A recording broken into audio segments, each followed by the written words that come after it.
Hey everyone, Anthony Fantano here, internet's busiest music nerd. I hope you are doing well. Today, we are doing an album, a studio album tier list, a solo studio album tier list, sans infinite, of the one, the only, Marshall Mathers, Slim Shady, Detroit's own Eminem. All of you probably know who Eminem is by now, and don't really need any introduction. And most likely, everybody watching this video has their own opinions on how Eminem's discography has shaped up and aged over the years. That is what I'm going to be giving my thoughts on, ranking all of his major records from the S tier to the F tier, because as I think even his most hardcore fans know, his catalog does kind of tend to run across the spectrum of quality. There are great Eminem projects, there are not so great Eminem projects, and we're going to feel all of that out right now. So sit back, enjoy, and let's let the opinions fly. Starting off, of course, with the 1999 album Slim Shady LP. This was my introduction to Eminem at the time. I believe I was in 8th grade when this album dropped, and I saw the My Name Is music video on TRL. Was blown away by Eminem's personality, his sense of humor, his flow, just the way he kind of popped out at you. In the way that at the time no other rapper quite did. I mean, other rappers like, Busta Rhymes would come through with a really kind of like eccentric energy. But Eminem was almost like watching a really filthy, dirty, disgusting Saturday morning cartoon or something. Some of my favorite Eminem tracks of all time end up on this record, be it, again, My Name Is, Guilty Conscience, 97 Bonnie and Clyde, Just Don't Give a Fuck, Still Don't Give a Fuck, Bad Meets Evil as well with Royce da 5'9". The one thing about this LP is that it does kind of stand in the shadow of other albums in Eminem's discography, for a couple of reasons. One, his flow and rhyme schemes were not nearly as impressive as they would be on some later records. A lot of the humor on this LP has not aged all that well, and the kind of shock angle of much of what Eminem was saying on this LP, I think, has worn very thin. Thin for me because I think I've aged so much over the years since the album dropped, but probably even thinner for people who are completely out of the context of the things that Eminem was referencing at the time. With the Saturday morning cartoon reference that I made earlier, there's almost something about this LP that reminds me of classic tunes like Ren and Stimpy or Beavis and Butthead, for example. Like, for their time, they were relevant. For their time, they pushed a boundary. For their time, they provided something that nothing else out there on television was. That's what this album was doing. But the thing is, like, it doesn't really have the substance and the nuance and the layers that Eminem would explore so much better on further records. And the tracks on here that actually do have something to say about things like, personal demons and addiction and, his mental issues. Like, he did such a superior job on later LPs of kind of hitting you with those topics and with those subject matters. It almost makes, Slim Shady LP more of a record that you want to visit out of nostalgia's sake. It's still quality. There's still catchy tracks on here. There's still great performances in production. Yeah, the whole thing hasn't aged perfectly, but that's better than some Eminem albums that were honestly just bad out of the gate. I'm going to put this in the B column. I'm going to put this in the B. I think Eminem has done some aspects of this record better. I think there's some aspects that have not aged well. But outside of that, I think it's a quality album, and certainly one that anybody looking to get into Eminem should listen to. Okay, next we have the 2000 record, Eminem's follow-up to the Slim Shady LP, the Marshall Mathers LP. Considered by many to be his best record, really fans and critics alike share that sentiment, and gonna be honest, I do too. There's like really no fucking with this album as far as Eminem's catalog goes, and in the grander scheme of hip-hop as well. I think Eminem was just kind of at a perfect balance on this album, if I could compliment it on that end.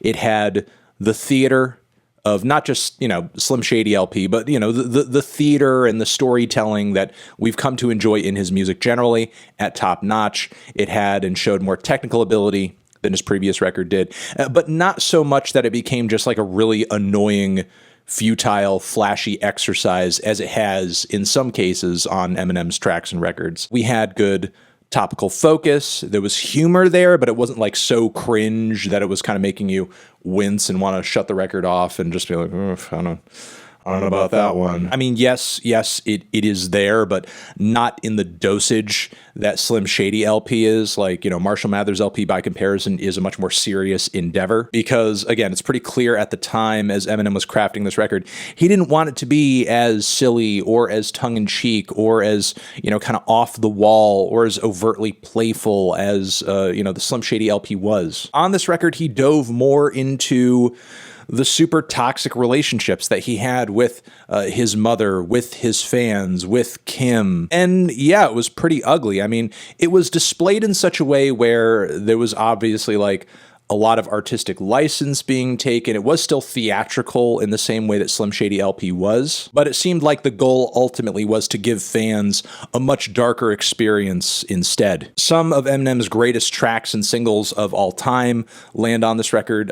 Stan, which is arguably like in the top 10 of the most impactful and influential hip-hop songs of all time. The Real Slim Shady, The Way I Am as well. You had legendary features on this thing from Snoop Dogg, Exhibit, Nate Dogg, Sticky Fingers as well. Again, absolutely killer features. Yeah, in some respects, you could say the record's storytelling and emotional intensity is a bit much. It's not exactly an album that you could just kind of put on and and vibe to. But as far as creativity and also just a sense of balance within himself artistically, I think Eminem was peak on this record, and I would easily and handily put this in the S row. Did I say column with B? Shouldn't have said column. I mean to say row. Okay, next, let's talk about Eminem's 2002 album, The Eminem Show. What I'll say about this record in terms of its storytelling and its delivery is that it explores a lot of the feelings and a lot of the individuals, characters, if you could say, that were explored on the Marshall Mathers LP.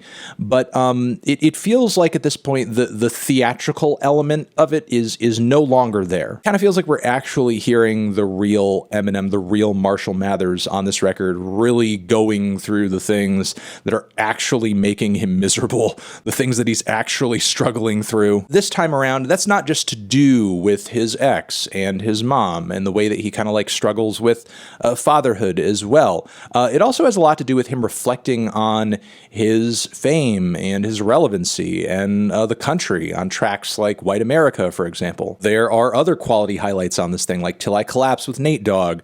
The Dre track is really nice too, and Cleaning Out My Closet is obviously one of his best singles and most personal as well. Who Can Forget About Without Me? And while I think it is a bit of a moment of division for some, I think Sing for the Moment is a solid track as well. Is the Aerosmith sample kind of thrown in there a bit obviously and a bit lazy? I suppose it is, but I don't think the application here is any worse than like what Eminem did on Stan with Dido. I think he used the chorus and the instrumental effectively. He told his own story. It's a passionate performance. He still is at a creative peak on this record. He's not diving too deep into that cringe humor, and when it comes to topics and reflecting on himself or just kind of the industry and fame, he's not really like lost the narrative quite yet. But there may be some who come away from this record like not wanting to hear Eminem in such a tortured state because, this is obviously not his most amped or animated record per se, but I don't think that's entirely a bad thing. I think this is a mature album for Eminem. I think this is a reflective album for Eminem. I think the songwriting and hooks and production are still well done on this project too. I know there are a lot of people out there who know me to be just a very tough, unforgiving Eminem critic, but I do think the Eminem Show is quality. I think it's a quality record. I actually like it a little bit more than the Slim Shady LP. I think it's aged better than the Slim Shady LP as well. I mean, you can't really say it's as groundbreaking comparatively, but over the years, I think I enjoy listening through this than I do the Slim Shady. I will probably put this in the A row. Gonna put that in the A and leave it right there. All right, next we have Eminem's Encore. This thing came out almost 20 years ago, just 2 more years till this thing is 20, and with almost 2 decades under its belt, my reaction to this record still is, what the fuck happened? What the fucking fuck happened here? Please, What? I mean, obviously, the confusion around this LP or just how off the mark it is no longer a mystery. I mean, for anybody who knows the personal Eminem story, we know what he was kind of struggling with so intensely in the process of making this album. It's very apparent that it was affecting his ability to not only like muster up a great impressive flow, lyrics that you actually want to hear. The choruses on this thing were goddamn awful. Like Toy Soldiers is one of Eminem's most annoying and tedious singles ever. There are other cuts on here where it seems like he tries to snap back into that silly hee humor that he kind of broke on the scene with back in the day, but it just goes over really awkward and doesn't quite work. I would say this album is really, in my opinion, Eminem's first big fuck up as far as records go, and it just kind of lacks everything that I enjoyed about Eminem's music up until that point. I mean, was his chorus game always the best or anything on previous records? No, but like it at least was there. Is it there on Encore? No, not at all. Are his flows there? It's spotty. Sometimes they seem like a little bit much. Sometimes they are underwhelming, they're boring. Sometimes he drags certain songs and topics and flow ideas out to the point where they're unlistenable. There are multiple moments on this thing, Big Weenie, for example, that are just straight up annoying. Not only has the humor on this record not aged well, like it was bad on impact. I'm going to put Encore, starting with the letter E, in the E row. So with Encore and Eminem personally being in the state that they were, it would be a while before we would hear from Eminem again, like 5 years later to be exact, we would get his Relapse album. Now, this LP is an interesting one in Eminem's discography. It wasn't exactly like well-received, super well-received when it was dropped. It has, I think, gained a little bit more appreciation and respect over the years, and I can see why it has, but then simultaneously I could see why this record doesn't exactly rank super high in his catalog, at least for me. We do get fantastic bangers like 3 AM. We do get interesting experiments like Underground. We do get Eminem reflecting more effectively on people in his life like his mother. But look, here's the thing. While he does rekindle it in a sense, it still does feel like in a lot of moments that there is still something missing because the sound of the old Eminem is still ringing in our heads and kind of giving us a record that forces us in a way to directly compare. It does feel like it's falling short. And on top of it, the production began to sort of take a real nosedive on this record as well. It's not terrible, it's not unlistenable, but there are multiple tracks on this thing like Bagpipes from Baghdad, Old Time's Sake as well, that the beats just feel really thin. It really just felt like a lot of the beats on this thing were missing something. Maybe if that hadn't been the case, this would have been a better record to listen to overall, because even when Eminem is performing at a higher level than he was on Encore, it still kind of felt like sonically there was something kind of off with this record. I will say at this point, Eminem's hook game had still not fully recovered from the days of Encore. I don't know what it is, and look, not to insinuate that Eminem has never had a good chorus past that record. He most certainly has, but his chorus game prior to Encore was way more consistent than it is on this record and on every record to follow from here. So, you know, I just think Eminem's hook game just never really recovered from that album, and Relapse is another example of that being the case. Because when we do get hooks on this thing, many of them are kind of annoying. The singing that Eminem comes across with here and there is cringe. But again, there are some highlights on this project, and if there is a positive to take away from this LP, it's that Eminem sounds hungry again. He does sound hungry again. Sure, it's a little performative in that he is reliving the past a little bit, but he does sound genuinely hungry again. He sounds way more put together than he did on Encore. And yeah, you know, as a result of that, I think Relapse is a solid record in the Eminem catalog. I would put it in the C row. All right, from there we have the 2010 album that Eminem dropped just a year later, you know, really kind of striking while the iron is hot with his return in a way. The record Recovery. This is an album I'm also not a very huge fan of. I think it has its highlights, but you know, to me, this also marks the beginning of an era for Eminem that I'm not all that crazy about, frankly. While we do get some really cool highlights and tracks that maybe a little overplayed, you know, Not Afraid, for example. I'm not afraid. Like, it's so over the top. It's so sentimental. It's just like so self-serious, and it's so overplayed, but I still think it's a good song. I still think it's a good quality song. And that's almost like, you know, the attitude of this record in general. It's trying to be big. It's trying to be emotional. It's trying to be inspirational in a way. It's trying to show you that Eminem is back on track. Not only is he back on track, but he's ready to give you like some of the most accessible and mainstream sounding stuff that he's given you since like Lose Yourself. You know what I mean?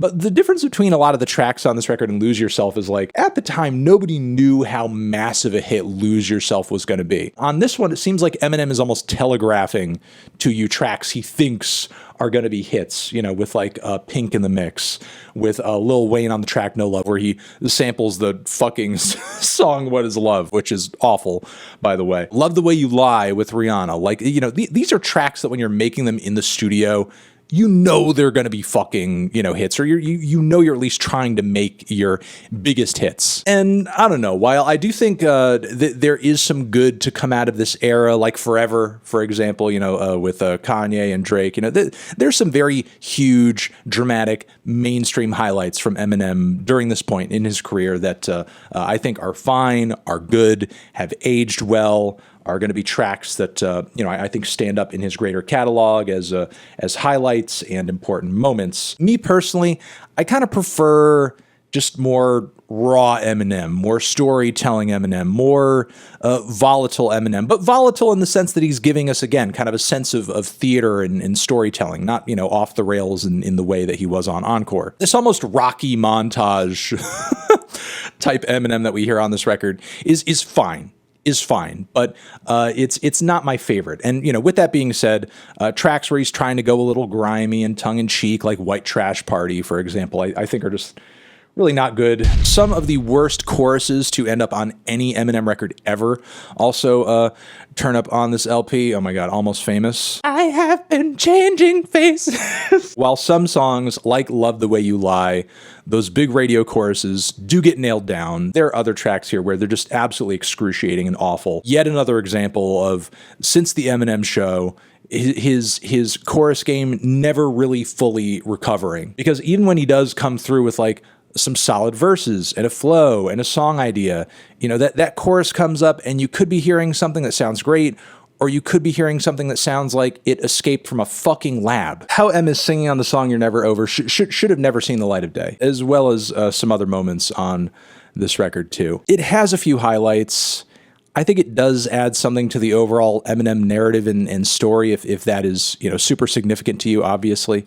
But still, I'm not crazy about it. I would put in the D row. I'm gonna give it the D. Okay, here we have the following Marshall Mathers LP2. Which, you know, is kind of a past reflective moment for Eminem in a little bit of the way that Relapse was. Obviously, the Marshall Mathers LP2 is trying to, you know, reference his past more overtly. And while I don't think Marshall Mathers LP2 is quite at the level creatively as the original Marshall Mathers LP, I will say there are some great tracks on this thing. It comes sort of closer than you would expect, you know, given Encore and given Recovery. I was a little taken aback and surprised by how good this album was. And there are still tracks on this thing that, you know, I think are quite dramatic and substantive storytelling wise. I think the production on this thing is mostly solid.